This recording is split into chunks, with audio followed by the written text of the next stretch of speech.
안녕하세요. 오늘도 사연살롱을 찾아주셔서 감사합니다.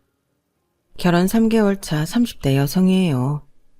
3년 전 저는 5년 사귄 남자와 결혼하려다 10월도 문 앞에서 발길 돌린 적이 있어요.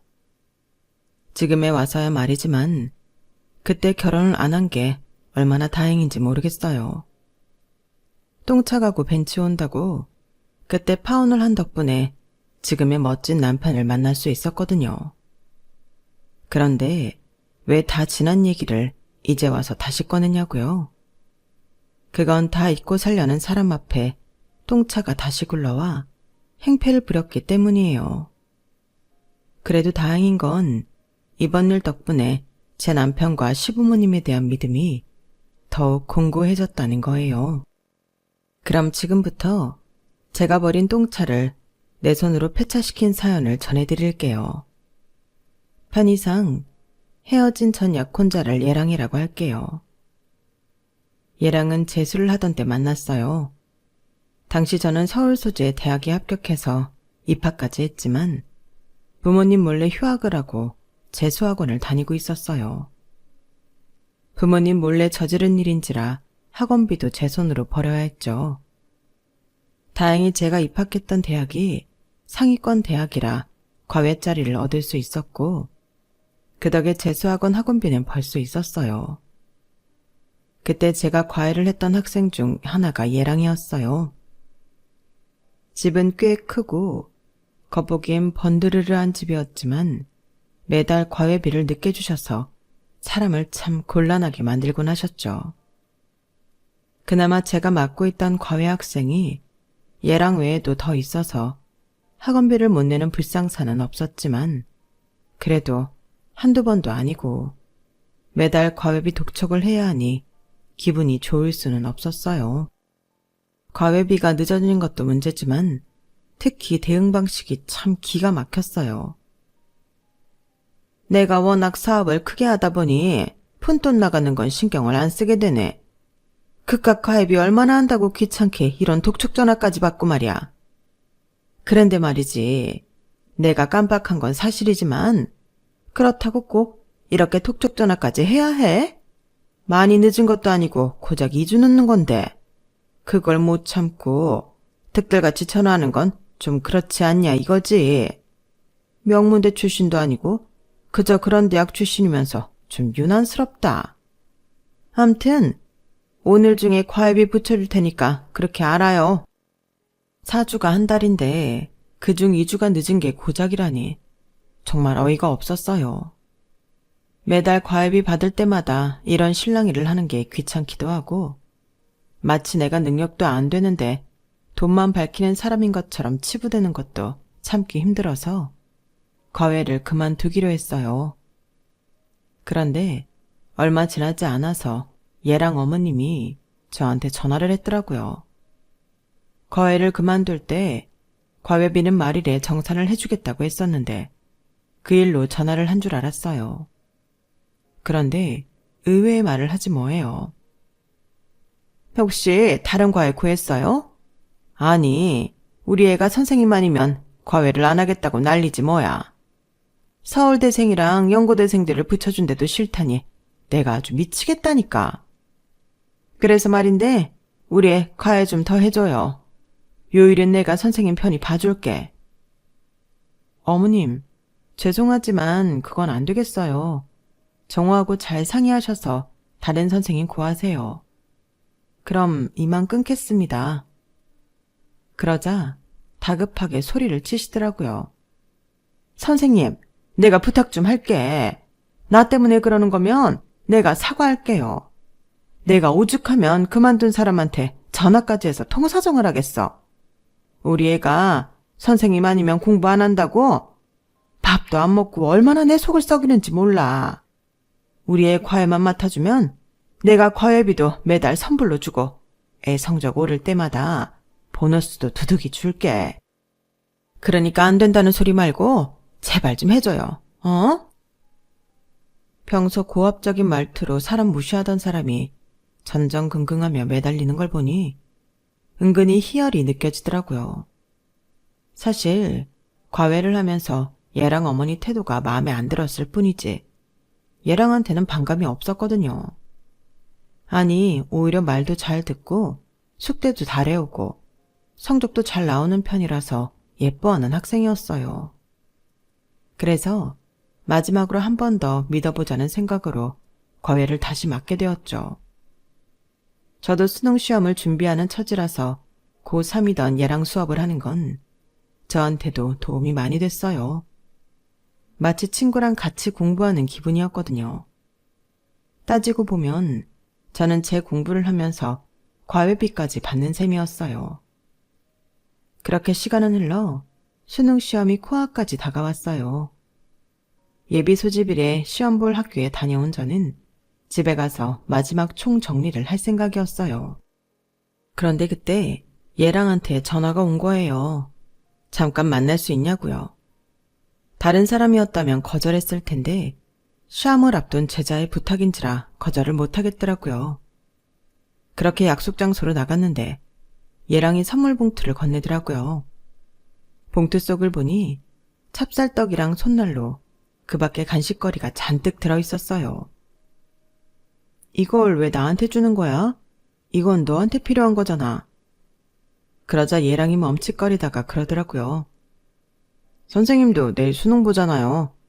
과외 시작하고 얼마 안 됐을 때 선생님 가방에 들어있던 제 수학원 수강증 봤어요. 학원 문제집도요. 내일 수능 잘 보세요. 그러면서 얼굴을 붉히더니 그러는 거예요. 선생님, 저 대학 붙으면 제 소원 하나 들어주세요. 소원? 그래, 대학만 붙는다면 제자 소원 하나 못 들어주겠니? 대신 비싼 건 안 된다. 네, 저 내일 수능 잘 볼 거예요. 그래서 꼭 소원 이룰 겁니다. 얘랑은 전철역까지 저를 데려다 주면서 내내 실실 웃었어요. 나중에서야 알았죠. 얘랑의 소원이 저랑 사귀는 거였다는 걸요. 그의 얘랑과 저는 수능 시험에서 평소 모의고사 성적보다 훨씬 좋은 점수를 받았고 둘 다 원하는 대학에 합격을 했어요. 다니던 대학은 자퇴를 했고 그제서야 부모님께 재수를 해온 사실을 이실직고 했어요. 다행히 새로 들어간 대학이 훨씬 좋은 대학이라서 부모님도 크게 뭐라고 하시지는 않으셨어요. 그렇게 입학식 전까지 들뜬 마음으로 친구들과 스키장도 다니고 술자리도 가지면서 그동안 억누르고 살았던 것들을 즐기고 있었는데 얘랑한테 전화가 온 거예요. 예비 7번으로 원하던 대학에 합격을 했다며 약속을 지켜달라고 말이죠. 그렇게 나간 자리에서 얘랑은 제게 사귀자는 말을 하더라고요. 나이로 따지면 고작 1살 차이였지만 그래도 엄연히 스승과 제자 사이였기에 그 말을 듣는 순간 놀라지 않을 수 없었어요. 과외를 하는 동안 단 한 번도 얘랑을 남자로 생각한 적이 없어서 더 그랬을 거예요. 차라리 돈을 달라고 그래. 여자친구가 돼달라니 이건 좀 어이가 없다. 야, 이거 말고 다른 소원 대봐. 뭐든 들어줄 테니까. 그러자 얘랑은 금방이라도 눈물을 쏟을 것 같은 얼굴로 그러더라고요. 자기가 그동안 공부를 열심히 했던 이유는 딱 하나. 어엿한 대학생이 되어서 저랑 사귀고 싶었기 때문이라고 말이죠. 저 정말 잘할게요. 비록 제가 예비 7번으로 들어가긴 했지만 공부 열심히 해서 장학금도 딸 거예요. 선생님한테 절대 떨어지지 않은 남자가 될 테니까 나랑 사귀어 주세요. 선생님이 몰라서 그러는데 저요, 여자애들한테 인기도 많아요.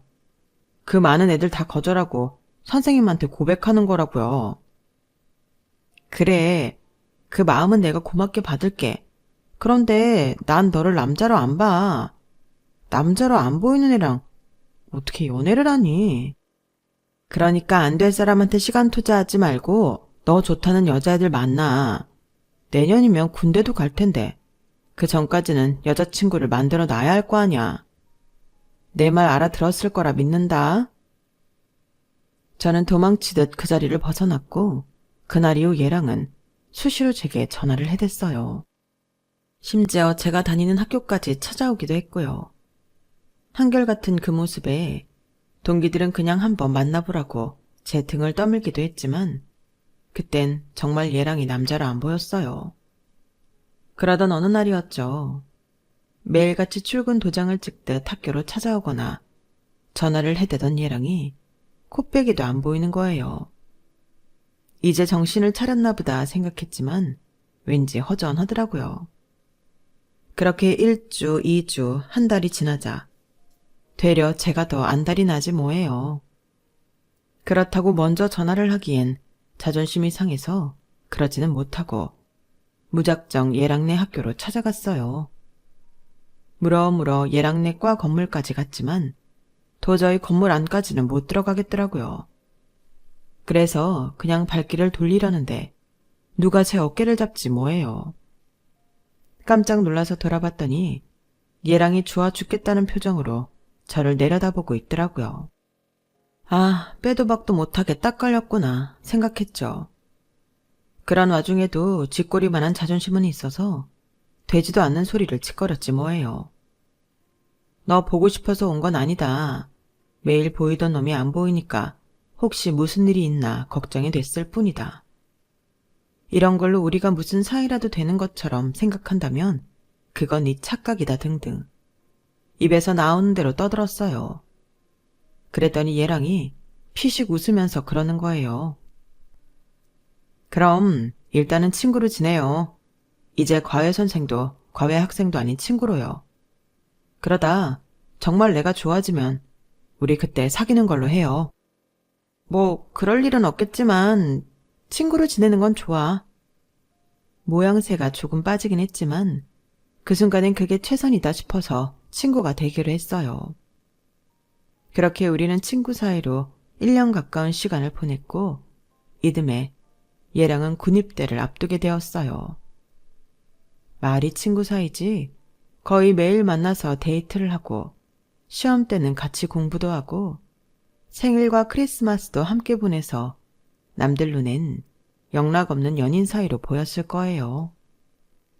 그렇게 붙어 다니면서도 여전히 우린 두 사람의 공식적인 관계는 친구였어요. 마음은 이미 얘랑한테 넘어간 지 오래였으면서 말이죠. 입대를 앞두고 일주일간은 정말 하루도 안 빠지고 함께 시간을 보냈어요. 마치 이 세상에서 남은 마지막 일주일을 보내는 사람들처럼 애틋하고 1분 1초가 아까운 듯이 말이죠. 그리고 드디어 얘랑이 입대하는 날이 되었고 얘랑은 부모님 대신 제가 훈련소까지 함께 가주길 바랐어요. 짧게 깎은 머리로 끝까지 제 손을 꼭 잡고 있는 얘랑을 보니 내가 더 눈물이 날 것 같더라고요. 죽으러 가는 것도 아닌데 평생 이별을 하게 된 사람들처럼 손을 놓기가 싫었어요. 그러다 이제는 정말 손을 놓아야 하는 시간이 되자 저도 모르게 이런 말이 나오더라고요. 다치지 말고 밥 잘 먹고 건강해라. 무사히 100일 휴가 나오면 그땐 너랑 했던 약속 지킬게. 내 말 무슨 뜻인지 알지? 그 말에 얘랑은 세상을 다 가진 사람처럼 좋아서 어쩔 줄 몰라 했어요. 집합하라는 마지막 콜을 듣고 달려가면서도 연신 뒤를 돌아보며 희죽희죽 웃더라고요.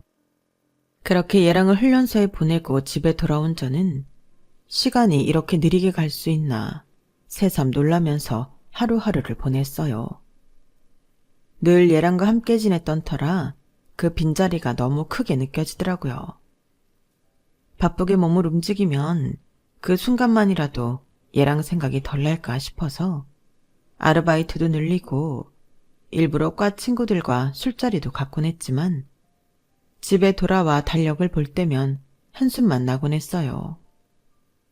그렇게 몇 달을 보내고 드디어 얘랑이 100일 휴가를 나오게 됐어요. 어느새 군복이 사복보다 잘 어울리게 된 얘랑을 보니 기분이 이상하더라고요. 키도 그대로고 체구도 그대로인 것 같은데 이상하게 전보다 더 남자답게 변한 것 같다랄까요? 그런데 그 순간 얘랑의 한마디에 잠깐의 어색함은 사라져버리더라고요. 우리 오늘부터 1일 맞지? 내가 진짜 100일 동안 웅녀가 되는 심정으로 버텼다고. 그러니까 무르기 없기다. 약속. 손가락까지 내밀며 약속하라고 징징대는 얘랑을 보니 내가 알던 그 남자가 맞나 싶었어요. 누가 안 지킨대?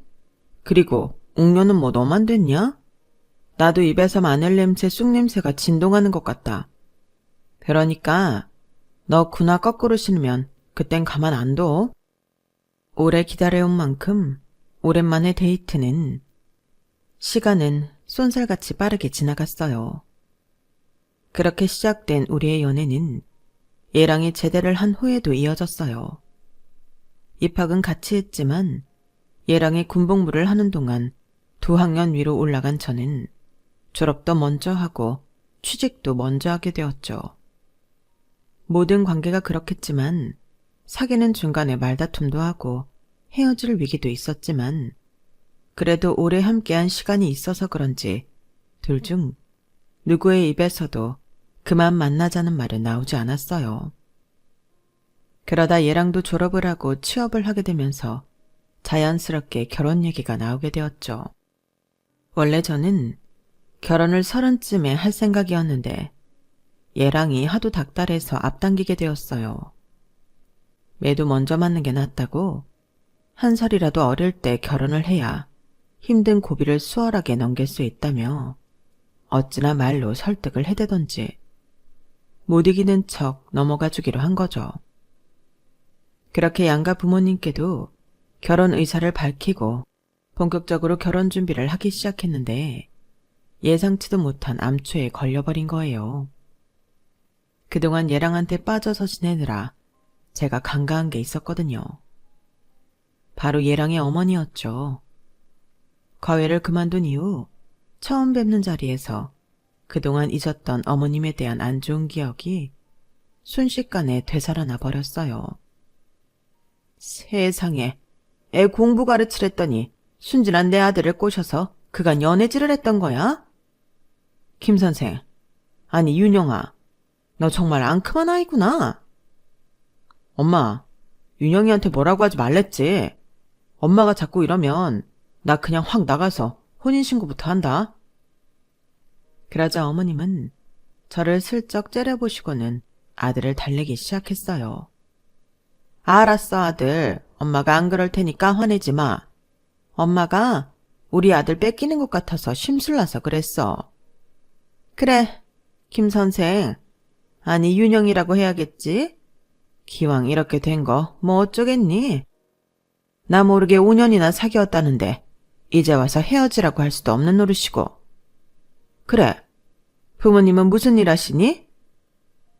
얘랑 어머니는 애써 웃는 표정으로 제게 물으셨어요. 어찌나 입에 힘을 주고 계신지 입술 옆살이 경련을 하는 게 제 눈에 보일 정도였죠. 중장비 다루는 일을 하세요. 중장비? 그러니까 지게차 같은 그런 거 말이니? 네. 제 대답이 떨어지자마자 얘랑 어머니는 애써 힘을 주고 있던 입가에 힘이 쭉 빠졌어요. 그리고는 입술이 바들바들 떨리기 시작했죠.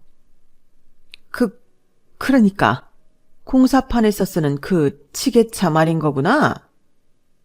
아들 눈치를 보느라 입가엔 연신 미소를 띠고 있었지만 눈에서는 금방이라도 레이저가 쏟아져 나올 것 같았어요. 그 모습에 차마 대답을 못하겠어서 저는 그저 고개만 끄덕였어요. 이후 어머님은 별다른 말씀은 하지 않으셨어요. 조금 찜찜하기는 했지만 기분 탓일 거라고 치부하고 그날은 그렇게 집으로 돌아왔어요. 그런데 아침에 회사에 출근하자마자 휴대폰이 울리더라고요. 받아봤더니 얘랑의 어머니였어요. 어머님은 다짜고짜 소리부터 지르시더라고요. 야, 너 당장 회사 로비로 와. 출근한 거 다 봤으니까 속일 생각하지 말고. 당황스럽긴 했지만 아직 업무 시간까지는 시간이 남아서 일단 로비로 내려갔어요. 그랬더니 얘랑 어머니가 씩씩거리며 성큼성큼 다가와 제 팔을 끄드러 잡고는 건물 밖으로 나가시더라고요. 그리고는 강제로 저를 차에 태우고는 어디론가 달려가셨어요. 어머님, 저 곧 업무 시작해야 해요. 제발 차 좀 멈춰주세요. 어머님? 누가 네 어머님이야? 이 여우 같은 게 펜 같은 혓바닥으로 내 아들 혼을 빼놔서는 나랑 내 아들 사이를 갈라놓으려 그래? 어림도 없어. 내가 이날이 때까지 살면서 너 같은 년들 뻔한 짓거리를 모를 줄 알아? 뭐? 지게차? 기가 막혀서. 어디서 그런 거지 같은 집구석 출신이 내 아들을 넘봐. 가당치도 않게. 당장 내 아들이랑 헤어지겠다고 약속해. 안 그럼 너 오늘 출근 못할 줄 알아. 어서 약속 안 해? 눈에 광기가 가득해서는 사납게 운전대를 돌리는데 정말이지 그 순간엔 이대로 죽는 게 아닌가 싶었어요. 그래서 울면서 제발 그만하시라고 통사정을 했죠. 하지만 그런다고 제 말을 들어줄 사람이 아니었어요. 화가 누그러지기는커녕 점점 더 광분해서는 엑셀을 밟아댔으니까요. 그러다 결국 어머님은 도로변 전신줄을 들이받았고 쾅 소리와 함께 저는 큰 충격에 휩싸이며 정신을 잃었어요. 눈을 떠보니 병원이더라고요. 제가 눈을 뜨자 옆에서 침상을 지키고 있던 예랑이 울먹이며 저를 불렀어요. 윤영아, 정신 좀 들어? 나 정말 너 이대로 죽는 줄 알았어. 제가 눈에 콩깍지가 제대로 씌었던 건지 죽다 살아난 순간 얘랑 얼굴을 보니 그렇게 안심이 되고 긴장이 풀릴 수가 없었어요. 그런데 제 걱정에 얼굴이 하얗게 질린 채로 저를 끌어안은 얘랑 등 뒤로 귀신 같은 어머님의 모습이 보이자 경기를 일으킬 정도로 화들짝 놀랐어요. 그런 이유를 모르는 얘랑은 제 몸 상태가 안 좋아 그런 줄 알더군요. 윤영아, 왜 이렇게 떨어? 추워? 아니면 어디가 아픈 거야? 이상하다. 의사 말로는 몇 군데 타박상 말고는 아무 이상 없다고 했는데. 겁에 잔뜩 질린 저는 귀신이라도 본 사람처럼 예랑의 어머니를 바라봤어요. 그러자 예랑도 제 시선을 따라 자기 엄마한테 눈길을 주더라고요. 그런데 그 순간 예랑 어머니가 표정을 확 바꾸더니 걱정 가득한 목소리로 그러는 거예요. 윤영아, 내가 정말 뭐라고 말을 해야 될지 모르겠구나. 내 딴엔 네가 내 며느리가 된다는 기쁨에 아침이라도 든든히 먹이려고 네 회사까지 달려갔던 건데 이런 내 오지랖 때문에 네가 이렇게 되다니 이게 다 내 탓이다. 급기야 훌쩍거리며 눈물까지 찍어내는 어머님을 보니 온몸에 소름이 끼쳤어요. 너무 무서워서 아무 말도 못하고 입만 떡 벌리고 있는데 예랑이 그러는 거예요. 엄마, 됐어, 그만해. 우리 윤영이도 엄마 마음 잘 알 거야. 그치, 윤영아? 회사에는 내가 연락했으니까 일단 누워서 쉬어. 전신주에 부딪힐 때 충격으로 팔이랑 다리에 타박상이 생기긴 했지만 몸에 큰 무리는 없다니까 걱정 말고. 엄마, 나 마실 것 좀 사올 테니까 엄마가 윤영이 좀 보고 있어. 저는 순간 겁이 덜컥 나서 예랑의 소매를 붙잡았어요.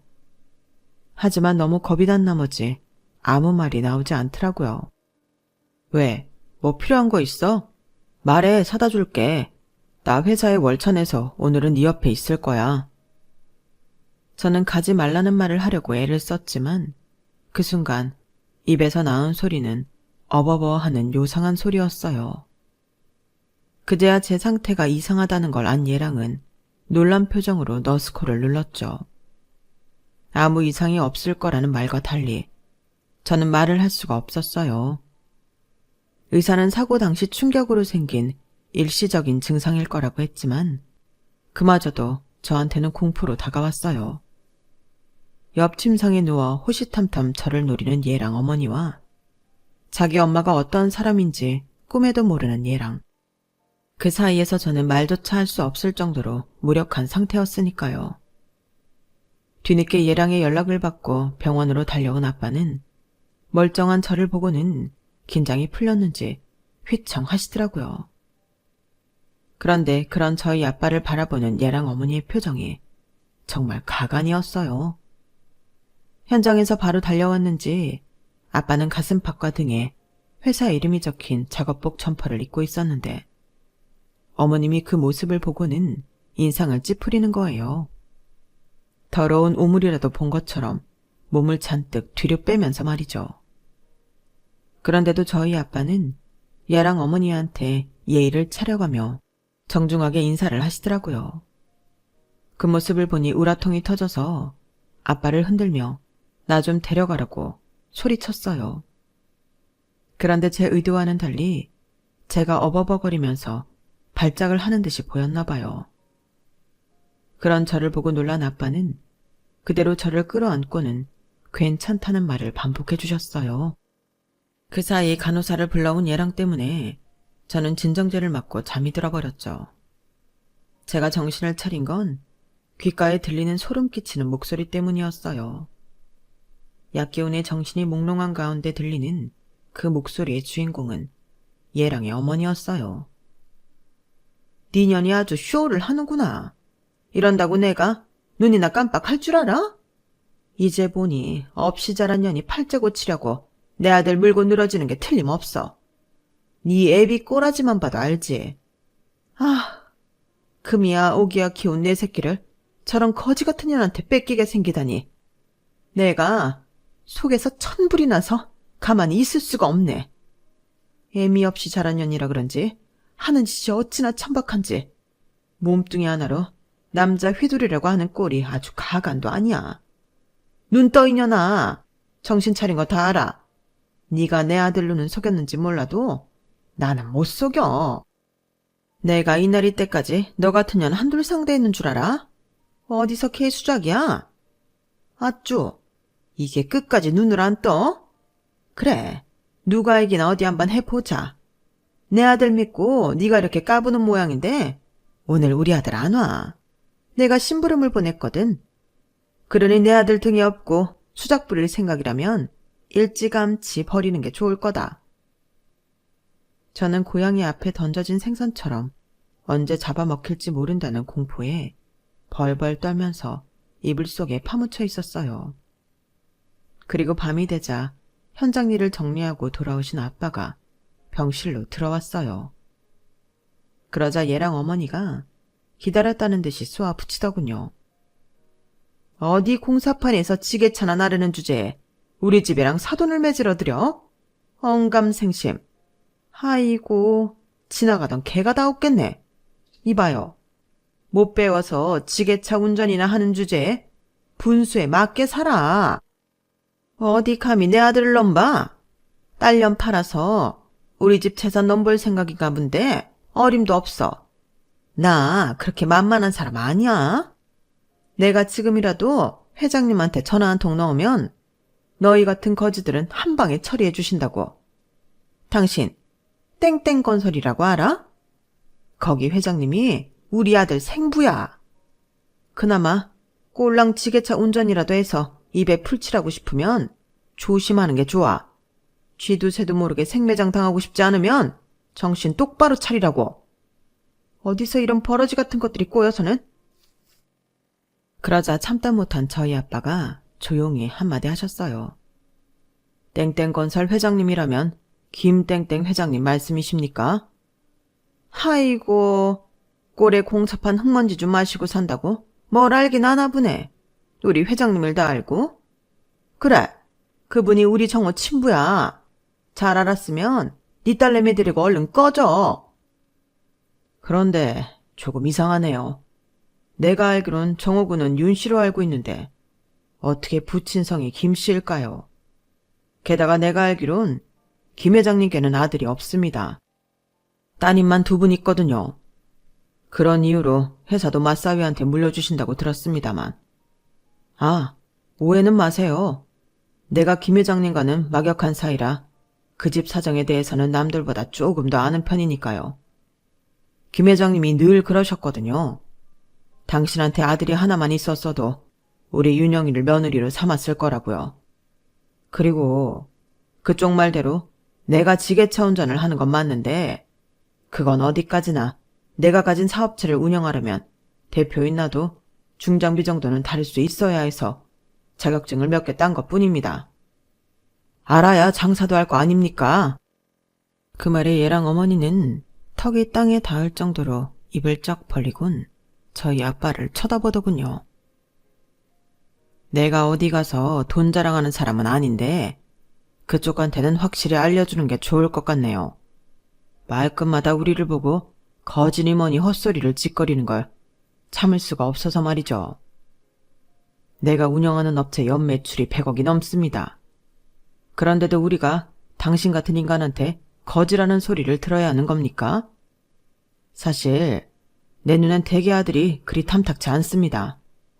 아, 오해는 마세요. 술 장사하는 홀어머니 밑에서 자라 그런 건 아니고 사내 자식이 남자답지 못한 구석에 있어서 그런 거니까.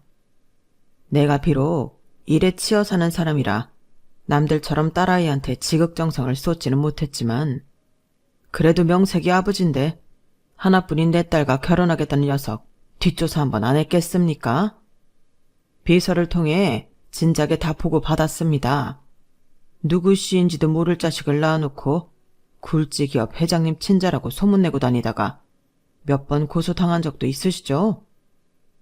조금 전에 언급했던 김 회장님 쪽에서도 소송당했다가 선처받은 전적이 있던데 아직도 나쁜 벌은 못 버리고 김 회장님 이름 파는 걸 보니 이번엔 제대로 벌을 받아야 정신을 차리시겠습니다. 그런 더러운 허물도 다 잊고 내 딸아이가 좋아하는 남자라고 해서 그쪽 아들을 사위로 받아들일까 했었는데 도저히 안 되겠습니다. 걸레는 빨아도 걸레라는 말이 틀리지 않은 것 같아서 말입니다. 그럼 이번 혼사는 없던 걸로 하고 내 딸아이 데리고 가보겠습니다.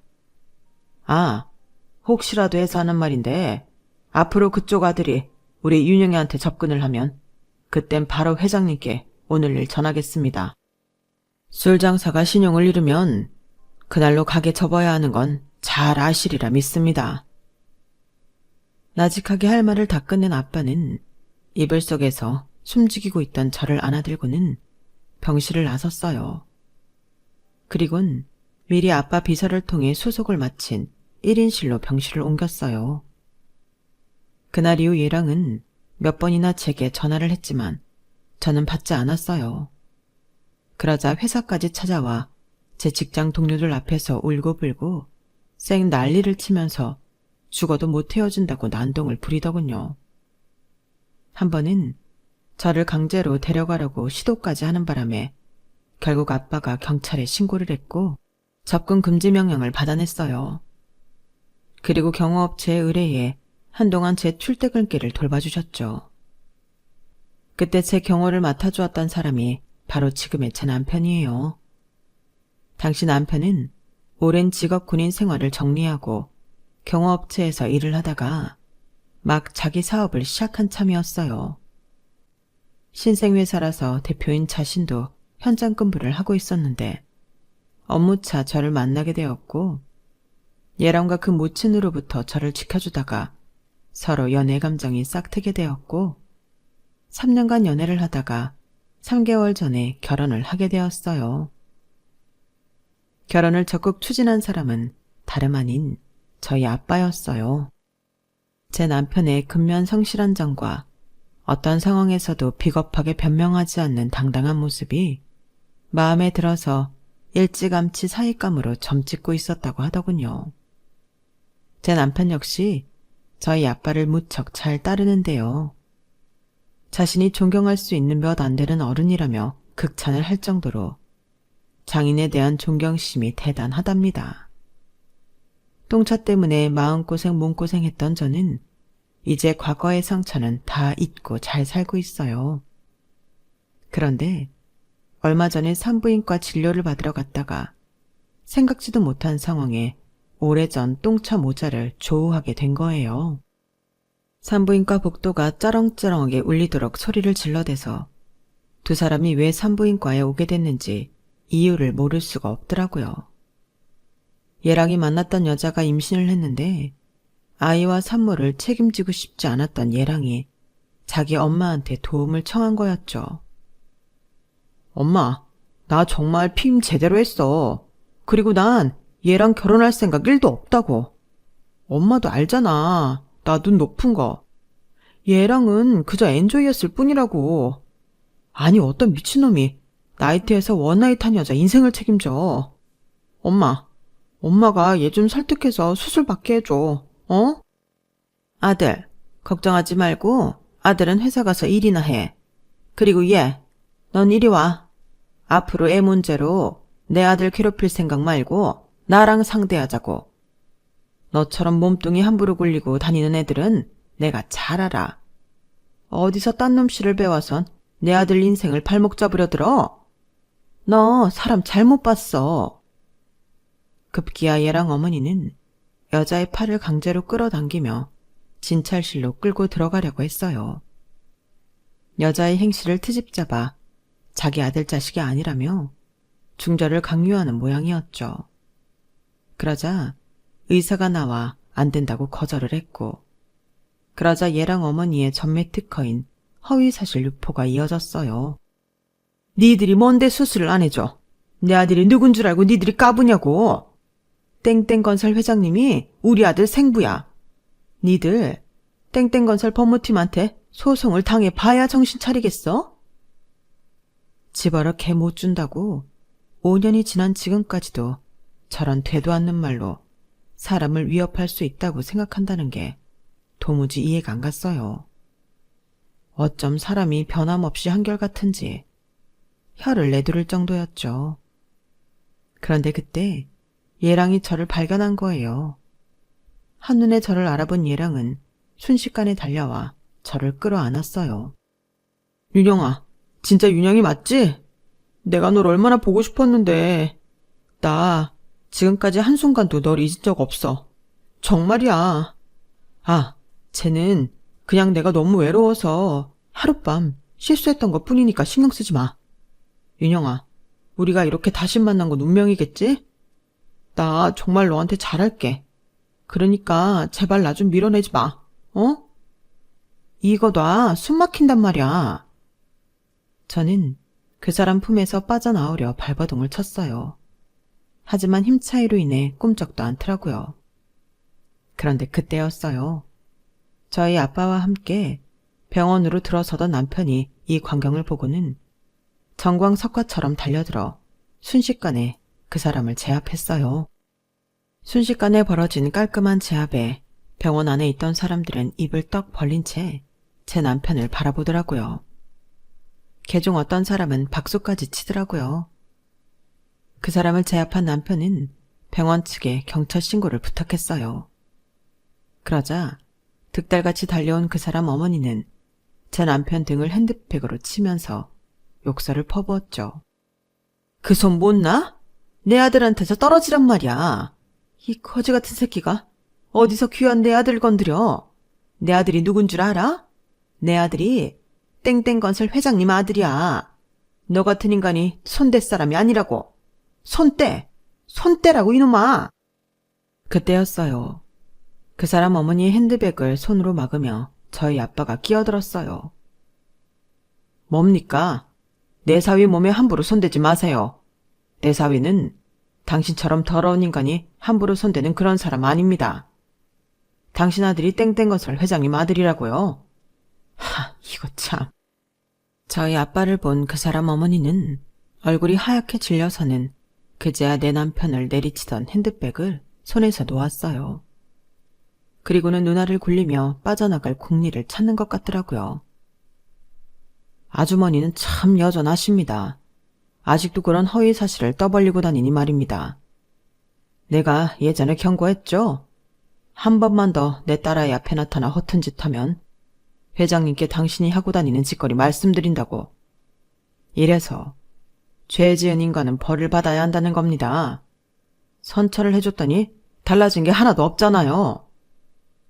그 말에 그 사람 어머니는 무릎까지 꿇고 저희 아빠한테 싹싹 빌었어요.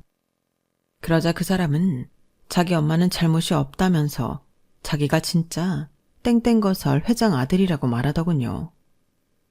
진지한 표정을 봐서는 평생 자기 엄마한테 속아 그렇게 알고 살아온 것 같았어요. 결국 그날 일로 아빠는 회장님께 그동안 있었던 사실을 전하게 되었고, 더 이상 유언비어가 퍼지지 않도록 회장님은 그 모친을 고소했어요. 들리는 소문에 의하면 얘랑은 지금까지 자신을 속여온 모친과 절연을 했다고 하더군요. 그렇게까지 한 이유는 땡땡건설 회장님이 자기 부친이 아니라는 사실 때문이 아니라 자신의 엄마조차 아들의 친부가 누군지 모른다는 사실에 실망을 해서 그랬다나 봐요. 따지고 보면 그 사람도 안 되긴 했어요. 그렇다고 해서 그 사람이 제기했던 예전의 짓이 용서가 되는 건 아니지만요. 아무튼 저는 그날 산부인과 진료를 통해 임신 사실을 알게 되었어요. 너무도 기다리던 아이였기에 남편도 그렇고 저희 아빠도 그렇고 시부모님도 무척이나 좋아하셨어요.